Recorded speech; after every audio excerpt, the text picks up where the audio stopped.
सुबह के 9 बजे थे जब मैंने भोपाल से पुणे के लिए अपनी बस पकड़ ली। यात्रा में लगभग 16 घंटे का समय लगता है और मुझे ट्रेनों से सफर करना बिल्कुल पसंद नहीं है, इसलिए हमेशा बस से ही यात्रा करती हूँ। जब मैंने भोपाल के बस स्टैंड पर कदम रखा तो वहाँ ज्यादा भीड़ भाड़ नहीं थी और मुझे खिड़की वाली सीट मिल गई, जिससे मैं आराम से बैठ गई। लेकिन इस यात्रा के दौरान मेरे मन में एक बड़ी चिंता थी, मेरे पति। कुछ साल पहले जब वह भोपाल ट्रांसफर होकर वहां बस गए थे तो मुझे भी उनके साथ जाने की इच्छा थी, लेकिन उन्होंने मुझे समझाया था कि चिंता मत करो, मैं जल्दी ही सेटल हो जाऊं, फिर तुम्हें ले आऊंगा। लेकिन वह मुझे कभी वहां नहीं ले गए। मैंने कई बार उनसे कहा कि मुझे अकेले नहीं रहना चाहिए, हम दोनों पति पत्नी हैं, अलग रहना ठीक नहीं है। लेकिन उनका जवाब हमेशा यही था कि अभी नहीं, बाद में। धीरे धीरे उनका व्यवहार बदलने लगा। पहले वह मुझे हर हफ्ते फोन करते थे, फिर महीने में एक बार, और अब तो महीनों तक वह फोन तक नहीं करते थे। एक दिन एक रिश्तेदार से मुझे जो खबर मिली उसने मुझे चौंका दिया। मेरे पति ने भोपाल में एक दूसरी महिला से शादी कर ली थी। ये सुनकर मैं सदमे में थी और गुस्से से भरी हुई थी। मैंने ठान लिया कि मुझे अब सच्चाई जानने के लिए भोपाल जाना ही होगा। भोपाल पहुंचने के बाद मैंने पूरी चुपके से अपनी जांच शुरू कर दी, पूछताछ की, और जो मैंने सुना था वह सच निकला। मेरा पति वास्तव में एक दूसरी महिला के साथ रह रहा था और उनका एक बच्चा भी हो गया था। ये सब मैंने दूर से ही देखा। उससे मिलने या बात करने की मेरी इच्छा नहीं हुई, क्योंकि मुझे लगा कि उससे मिलकर कुछ नहीं होगा। मैं बहुत निराश हो गई थी। पिछले कुछ वर्षों में मैंने उसके ऊपर कितना भरोसा किया और उसकी यादों में अपना जीवन बिताया था। एक दिन वह मुझे अपने साथ ले जाएगा, इस उम्मीद में मैंने कितने साल बिताए थे। लेकिन उसने मुझे जो धोखा दिया उसे देखकर मेरे दिल पर बड़ा आघात हुआ। मैं अपनी सीट पर अकेली बैठी हुई थी। मेरी सीट 2 लोगों के लिए थी, लेकिन बस में काफी जगह होने के कारण कुछ समय के लिए मेरी सीट खाली रही। अगले एक स्टेशन पर बस रुकी और कुछ लोग चढ़े। उनमें से एक पुरुष मेरे पास आकर बैठ गया। बस में बैठे बैठे काफी समय बीत चुका था और मुझे थकान महसूस होने लगी थी। दोपहर के 3 बज चुके होंगे और मुझे प्यास भी लग रही थी, इसलिए मैंने अपनी बैग से पानी की बोतल निकाली, लेकिन बोतल में पानी तो खत्म हो चुका था। मैं बोतल को वापस रख रही थी, तभी मेरे पास बैठे उस आदमी ने देखा कि मुझे पानी चाहिए, लेकिन मेरी बोतल का पानी खत्म हो गया था। वो बोला, मैडम, आपको पानी चाहिए? मैंने कुछ नहीं कहा, लेकिन उसने अपनी बैग से एक पानी की बोतल निकालकर मेरे हाथ में दे दी। मैंने थोड़े घूंट पानी पिया और वह बोतल उसे वापस कर दी। मैंने उसे धन्यवाद कहा। अब शाम के करीब 7 बजे होंगे। बस में तेजी से मैं सफर कर रही थी और मैंने उससे पूछा, आप कहाँ जा रहे हैं? उसने मुस्कुराते हुए बताया, पुणे जा रहा हूं। मैंने भी जवाब दिया, मैं भी पुणे जा रही हूं। यह सुनकर उसे थोड़ा अचरज हुआ और चेहरे पर हल्की सी मुस्कान आ गई। उसने बताया कि वह भोपाल में एक इंजीनियर के तौर पर काम करता है। सर्दियों का मौसम था और जैसे जैसे रात हो रही थी, ठंड का असर बढ़ रहा था। मैंने खिड़की के कांच बंद कर दिए थे, लेकिन कुछ यात्रियों ने खिड़कियां खुली रखी थीं, जिससे ठंडी हवा बस में आ रही थी। मुझे कड़ी ठंड लगने लगी। मैंने स्वेटर तो पहना था, लेकिन शॉल लेना भूल गई थी और इसका मुझे खेद हो रहा था। रात के 10 बज चुके थे और ठंड बढ़ती जा रही थी। बस की लाइटें भी बंद हो चुकी थीं। मैं ठंड से कांप रही थी। पास में बैठे एक व्यक्ति ने देखा और अपनी बैग से शॉल निकाल लिया था, लेकिन उसने मुझसे कुछ नहीं कहा। मुझे यह एहसास हो रहा था कि लंबी यात्रा पर जाने के बावजूद शॉल लाना भूल गई हूं। करीब रात के 11 बजे बस एक ढाबे पर रुकी। मैंने सोचा, चाय पीकर थोड़ी गर्मी ले लूंगी। जैसे ही मैं चाय लेने के लिए बाहर आई, वही आदमी भी उतरा। उसने मुझे देखा और मैं मुस्कुराते हुए उसके पास गई। आप भी चाय लीजिए, मैंने कहा। वह थोड़ा चौंका और फिर कहा, ठीक है, और मैंने उसकी चाय भी मंगवा ली। हम दोनों ने साथ में चाय पी और हल्की सी बातचीत की। चाय खत्म करने के बाद फिर से बस में बैठ गए। यहाँ आपकी कहानी का पुनर्लेखन किया गया है, जिसमें शब्दों को बदलकर वही भावनाएं और स्थिति बनाए रखी गई हैं। गाड़ी धीरे धीरे चलने लगी, लेकिन रात के 12 बज चुके थे और ठंड और भी बढ़ गई थी। मुझे फिर से वही पुरानी ठंड लगने लगी। तभी उस आदमी ने कहा, मैम, अगर आपको कोई परेशानी नहीं है तो मैं अपनी शॉल आपको दे सकता हूं। उसने अपनी शॉल उतारकर मेरी तरफ बढ़ाई। मैंने इसे लेने से मना कर दिया क्योंकि मुझे एहसास हुआ कि उसे भी ठंड लग रही थी और यह उसके लिए ठीक नहीं होगा। मगर वह बहुत जोर दे रहा था। उसने हंसते हुए कहा, कोई बात नहीं, मैं इसे सहन कर लूंगा। मैंने फिर कहा, आप मुझे शॉल दे रहे हैं, लेकिन आपको भी तो ठंड लग रही होगी। वह मुस्कुराया और बोला, ऐसा कुछ नहीं, मुझे कोई फर्क नहीं पड़ेगा। फिर मैंने कहा, नहीं, कृपया खुद को तकलीफ मत दीजिए। कुछ देर तक मैं ठंड से कांपती रही।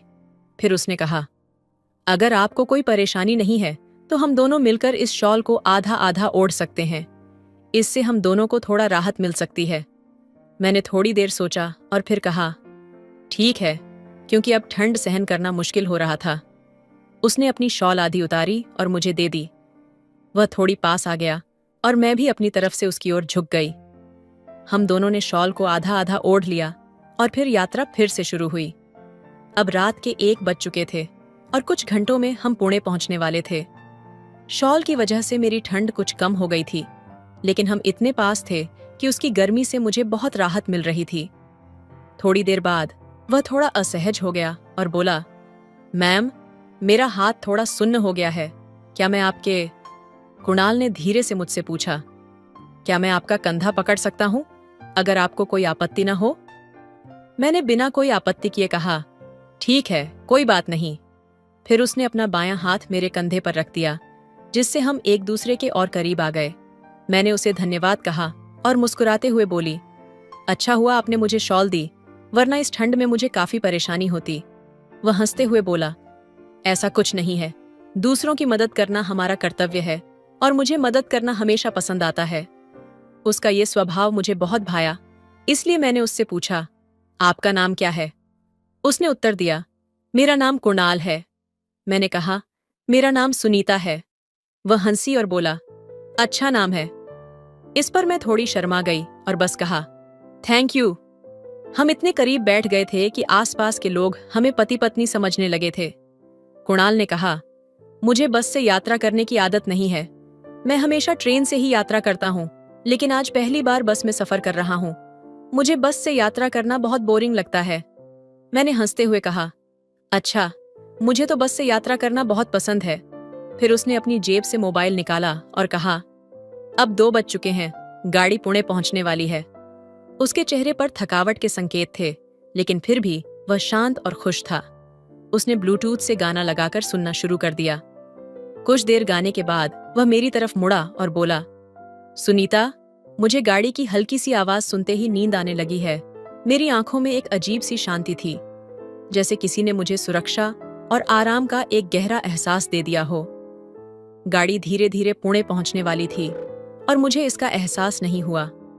वह मेरे पास आया और हल्के से मेरी कांख में हल्की सी आवाज दी। मैंने चौंक कर उसे देखा, लेकिन मेरी नींद इतनी गहरी थी कि मैं जाग नहीं पाई। फिर उसने धीरे से मेरी पीठ पर थपकी दी, जिससे मेरी आंखें खुलीं। वह मुस्कुराते हुए बोला, सॉरी, आप गहरी नींद में थीं, इसलिए मैंने आपको नहीं जगाया। पुणे आ चुका है, स्टॉप पर न उतर जाती। मैंने उसकी मुस्कान को देखते हुए कहा, थैंक यू, अच्छा किया आपने मुझे जगाया, वरना सच में मुझे परेशानी हो जाती। वह फिर बोला, आपको कहाँ उतरना है? मैंने बताया, मुझे उस स्टॉप पर उतरना है। उसने चौंकते हुए कहा, सच में? मैं तो समझ रहा था कि आप कहीं और उतरने वाली हैं। मैं हंसी और बोली, हाँ, सच में मुझे वहीं उतरना है। कई घड़ी के बाद हम बस से नीचे उतरे। चारों ओर गहरा सन्नाटा था और सड़क पर बस कुछ गाड़ियां चल रही थीं। रिक्शा मिलना मुश्किल था, लेकिन फिर भी मैंने सोचा कि किसी न किसी तरह घर पहुंच ही जाऊंगी। कुणाल अब भी मेरे पास खड़ा था। मैंने उससे पूछा, आप कहाँ जा रहे हैं? कौन सी कॉलोनी में रहते हैं? वह हंसते हुए बोला, नहीं, मेरा घर पास में है। मैं सिर्फ रिक्शा मिलने तक आपके साथ रुक गया हूं। उसकी बातों से एक गहरी गर्मी और सम्मान का एहसास हुआ, जिसने मुझे बहुत प्रभावित किया। हम दोनों करीब आधे घंटे तक वहीं खड़े रहे। फिर उसने मुझसे कहा, अगर आपको कोई परेशानी नहीं है तो क्या आप मेरे घर चलेंगी? बहुत रात हो चुकी है और बाहर रुकना मुझे सुरक्षित नहीं लग रहा। उसके सभ्य और सशक्त विचारों ने मुझे भरोसा दिलाया। मैंने कहा, ठीक है, चलिए। हम दोनों उसकी छोटी सी, साफ सुथरी और साधारण सी घर की ओर चल पड़े। घर में दाखिल होते ही उसने कहा, आपका स्वागत है सुनीता जी। मैंने थोड़ी शर्मीली आवाज में कहा, धन्यवाद। घर में कदम रखते ही मैंने महसूस किया कि वह बहुत कम समय यहाँ रहता था, क्योंकि उसका काम भोपाल में ज्यादा होता था। उसकी बातों से साफ था कि वह एक जिम्मेदार व्यक्ति है। उसने मुझसे कहा, सुनीता जी, आप बेड पर सो जाइए, मैं सोफे पर सोऊंगा। मैंने तुरंत कहा, नहीं, आप बेड पर सोएं, मैं सोफे पर सो जाऊंगी। वह दृढ़ता से बोला, ऐसा नहीं होगा, आप मेरे घर की मेहमान हैं। मैंने हार मान ली और उसे अपना हक देने के लिए स्वीकार किया। हम दोनों अलग अलग जगहों पर सो गए। उस रात की शांति और उसकी उपस्थिति ने मेरे मन पर गहरा असर डाला। अगले दिन सुबह आंख खुली तो सामने दीवार पर घड़ी लटकी हुई थी और समय सुबह के 9 बज रहे थे।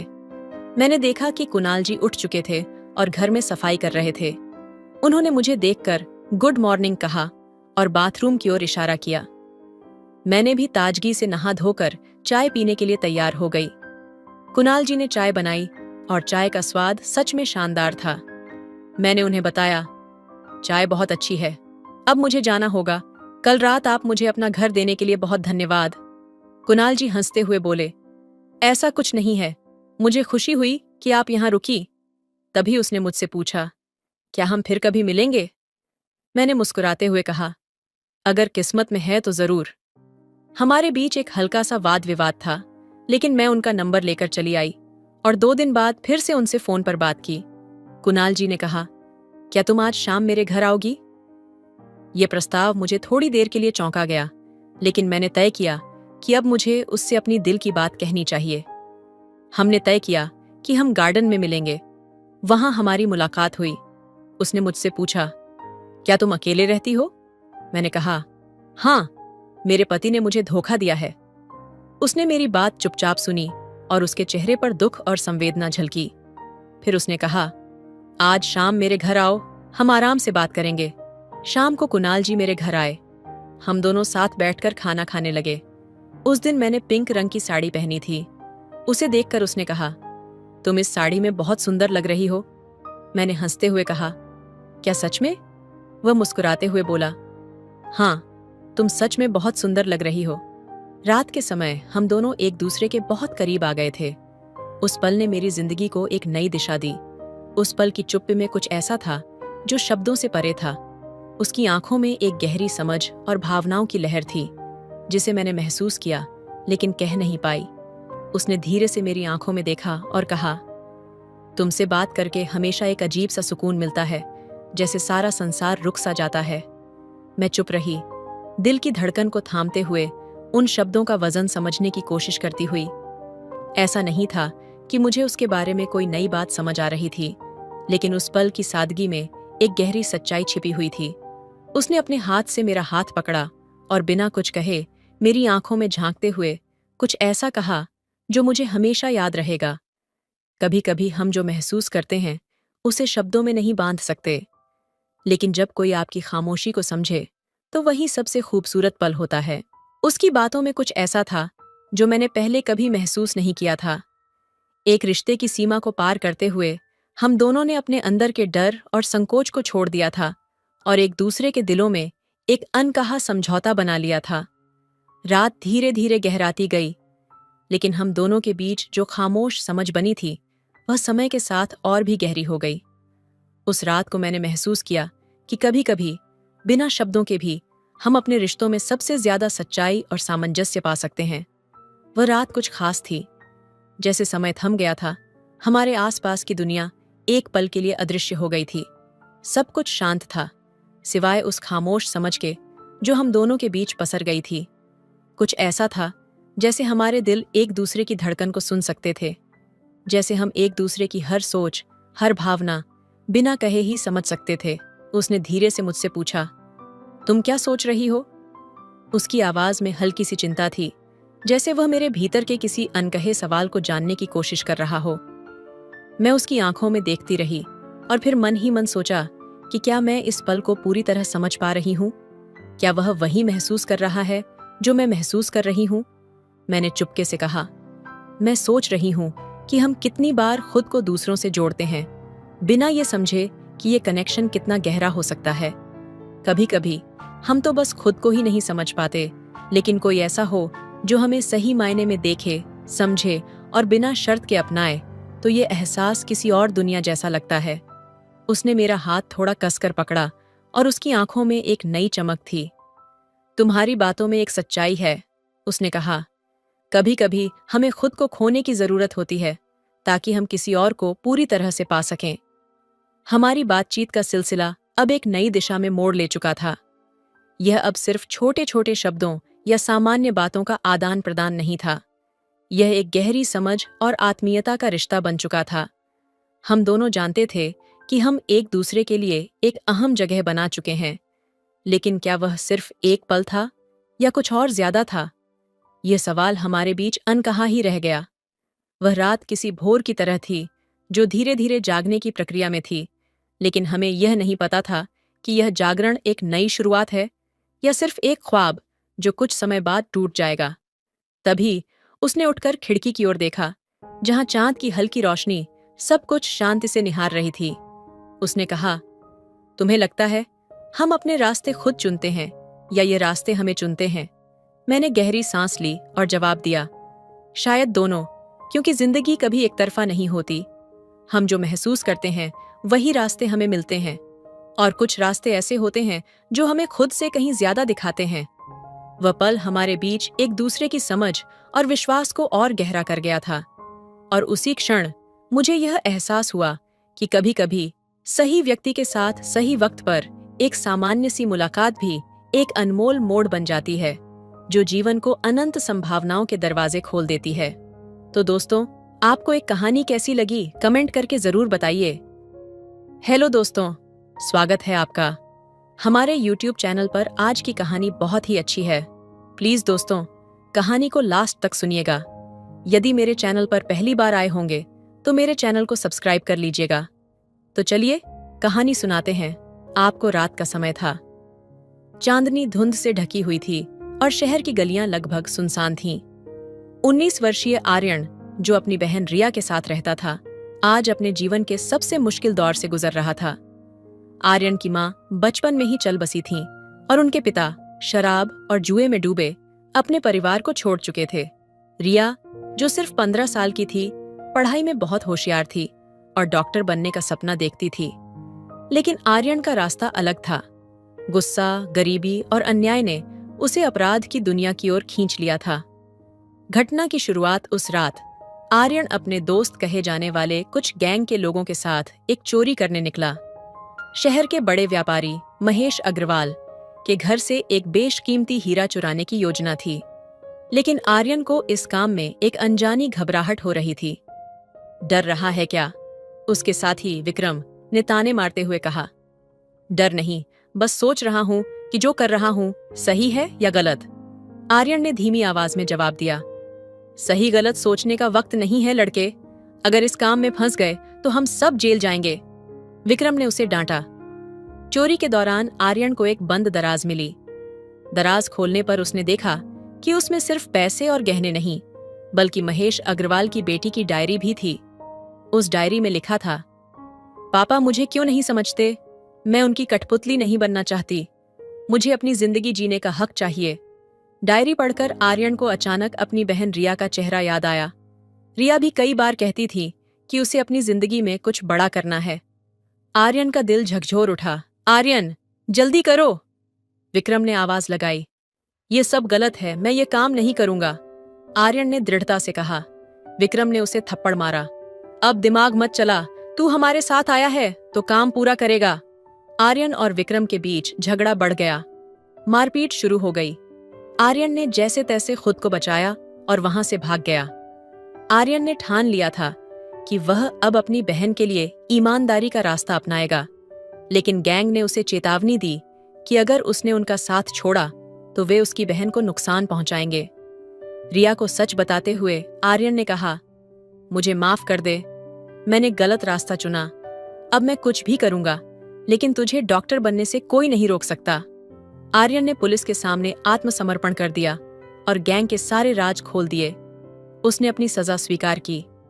जेल में उसने पढ़ाई शुरू की और एक नई शुरुआत की। उधर रिया ने भी कड़ी मेहनत की और स्कॉलरशिप पाकर मेडिकल कॉलेज में दाखिला लिया। जेल से बाहर आने के बाद आर्यन ने एक सामाजिक संगठन शुरू किया जो गरीब बच्चों को अपराध की दुनिया से बचाकर उन्हें सही रास्ता दिखाने का काम करता है। हमारे अतीत की गलतियां हमारे भविष्य को तय नहीं करती। सही समय पर लिए गए फैसले ही हमें सही दिशा में ले जाते हैं, आर्यन ने एक भाषण में कहा। यह कहानी सिखाती है कि चाहे हालात कितने भी बुरे हों, सही रास्ता चुनने और मेहनत करने से हर बाधा पार की जा सकती है। जीवन में प्रेरणा किसी भी मोड़ पर मिल सकती है, बस सही चुनाव की जरूरत होती है। आर्यन ने जेल में दिन बिताते हुए सिर्फ अपने अतीत के बारे में नहीं सोचा, बल्कि अपनी गलतियों से सबक लेते हुए खुद को बेहतर इंसान बनाने की ठानी। जेल की लाइब्रेरी में किताबें पढ़ना और कैदियों के साथ उनके जीवन की कहानियां सुनना उसकी दिनचर्या बन गया। एक दिन जेल के एक बुजुर्ग कैदी रघु चाचा ने उससे कहा, बेटा, जिन गलियों में तुमने अपनी जिंदगी खराब की, वहीं किसी का जीवन संवारने का साहस दिखाओ। तुम हारने वालों में से नहीं लगते। इन शब्दों ने आर्यन के अंदर एक नई रोशनी जलाई। उसने ठान लिया कि जेल से बाहर निकलने के बाद वह अपने जैसे युवाओं की मदद करेगा जो गरीबी और लाचारी में गलत रास्ता चुन लेते हैं। दूसरी ओर रिया को भी अपने जीवन में बड़ी चुनौतियों का सामना करना पड़ा। अपने भाई की गिरफ्तारी के बाद समाज ने उसे तरह तरह की बातें सुनाई। कई लोगों ने कहा, एक अपराधी की बहन डॉक्टर बनने का सपना देख रही है, इसे अपने पैर जमीन पर रखना चाहिए। लेकिन रिया ने इन तानों को अनसुना कर दिया। वह दिन रात मेहनत करती रही। स्कूल के बाद वह ट्यूशन पढ़ाती और बचे हुए समय में खुद की पढ़ाई करती। एक दिन जब रिया की फीस भरने के लिए पैसे नहीं थे, तो उसने महेश अग्रवाल के घर जाकर मदद मांगी। महेश, जो पहले आर्यन के अपराध से बेहद नाराज थे, ने रिया के आत्मविश्वास और साहस को देखकर उसकी मदद करने का फैसला किया। तुम्हारे भाई ने गलती की, लेकिन तुम्हारी मेहनत ईमानदार है। मैं तुम्हारे सपने पूरे करने में मदद करूंगा, महेश ने कहा। जब आर्यन जेल से बाहर आया तो उसे लगा कि उसने अपनी गलतियों का प्रायश्चित कर लिया है, लेकिन विक्रम और उसकी गैंग अब भी उसके पीछे थी। विक्रम ने उससे संपर्क किया और धमकी दी, तूने हमें पुलिस के सामने धोखा दिया, अब तुझे और तेरी बहन को इसका खामियाजा भुगतना होगा। आर्यन को समझ में आ गया था कि जब तक वह विक्रम जैसे लोगों का सामना नहीं करेगा, तब तक उसका और रिया का जीवन सुरक्षित नहीं होगा। आर्यन ने गैंग का सामना करने के लिए महेश अग्रवाल और पुलिस की मदद ली। एक सुनियोजित योजना के तहत उसने विक्रम और उसके गुर्गों को उनके ठिकाने पर बुलाया। आर्यन ने विक्रम से कहा, तुमने मुझे हमेशा डराया, लेकिन अब मैं डरने वाला नहीं। तुम जैसे लोगों को रोकना मेरी जिम्मेदारी है। जैसे ही बात बढ़ी, दोनों के बीच एक भीषण लड़ाई छिड़ गई। विक्रम ने आर्यन पर हमला किया, लेकिन इस बार आर्यन तैयार था। उसने न केवल अपनी रक्षा की, बल्कि पुलिस को समय पर सूचना देकर पूरी गैंग को पकड़वाने में मदद की।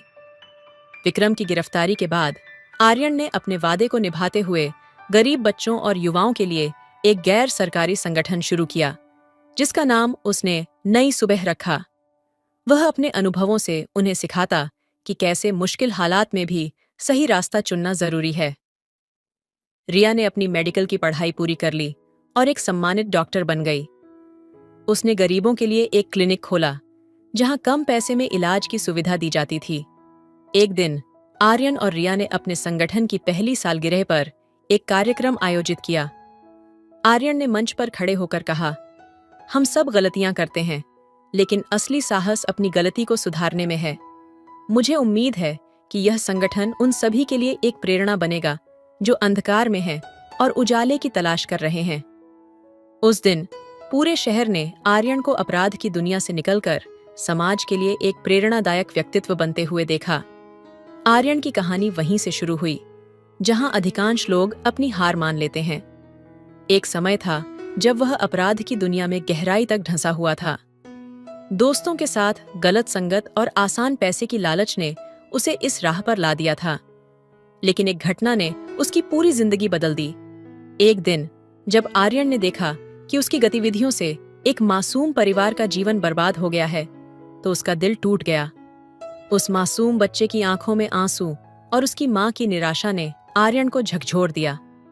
वह समझ गया कि जो राह उसने चुनी थी वह न केवल दूसरों के लिए बल्कि उसके अपने लिए भी विनाशकारी थी। उस रात आर्यन ने फैसला किया कि वह अपनी जिंदगी को बदल देगा। अगले दिन उसने खुद को पुलिस के हवाले कर दिया और अपने किए की सजा भुगतने के लिए तैयार हो गया। जेल में रहते हुए उसने अपनी पढ़ाई पूरी की और अपने भीतर की रचनात्मकता को खोजा। उसने स्केचिंग और लेखन का सहारा लिया, जो उसके भीतर छुपी सकारात्मकता को बाहर लाने में मददगार साबित हुआ। सजा पूरी होने के बाद आर्यन ने एक संगठन की शुरुआत की, जिसका उद्देश्य उन युवाओं को सही राह दिखाना था जो अपराध की दुनिया में फंस चुके थे।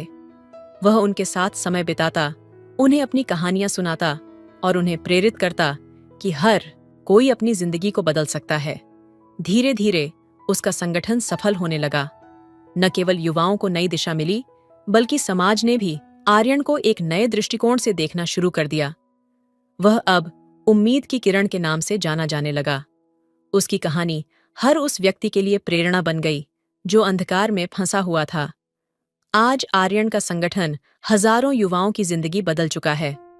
आर्यन की यह कहानी सिखाती है कि गलतियां इंसान से होती हैं, लेकिन अपनी गलतियों को सुधार कर, दूसरों की मदद कर और बेहतर इंसान बनकर कोई भी अपनी जिंदगी में उजाला ला सकता है। आर्यन की इस सफलता ने न केवल उसे एक नई पहचान दी, बल्कि समाज में एक नई ऊर्जा और उम्मीद का संचार किया। उसका संगठन नव प्रभात अब शिक्षा, रोजगार और मानसिक स्वास्थ्य जैसे मुद्दों पर काम कर रहा है।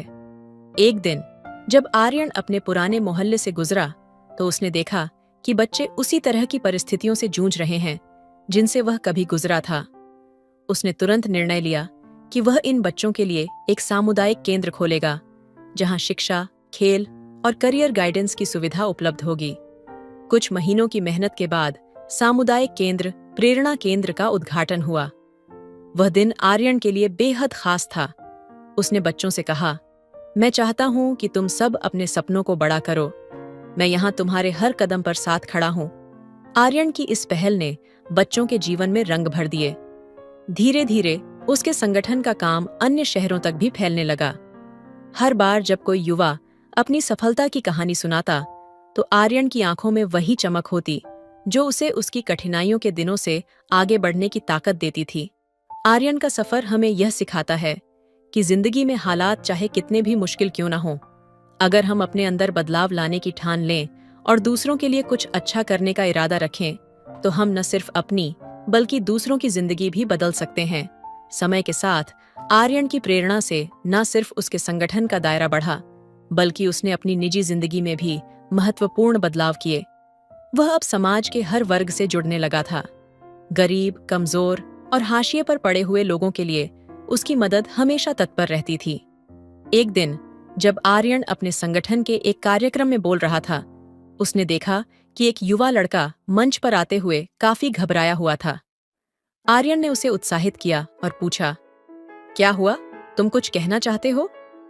लड़के ने गहरी सांस ली और धीरे धीरे बोलना शुरू किया। मैं वह लड़का हूं जिसे आपने बचपन में देखा था। मैंने आपकी मदद से खुद को बदलने की कोशिश की। आज मैं यहाँ खड़ा हूँ क्योंकि आपसे मिली प्रेरणा ने मुझे जिंदा रखा। आर्यन की आंखों में आंसू थे, लेकिन वह मुस्कुराए। उसे समझ में आया कि उसकी मेहनत और उसकी मदद से एक और जिंदगी ने सकारात्मक दिशा पकड़ी है। यह पल उसके लिए किसी पुरस्कार से कम नहीं था। समाज में बदलाव लाने का उसका सफर अब और भी बड़ा हो चुका था।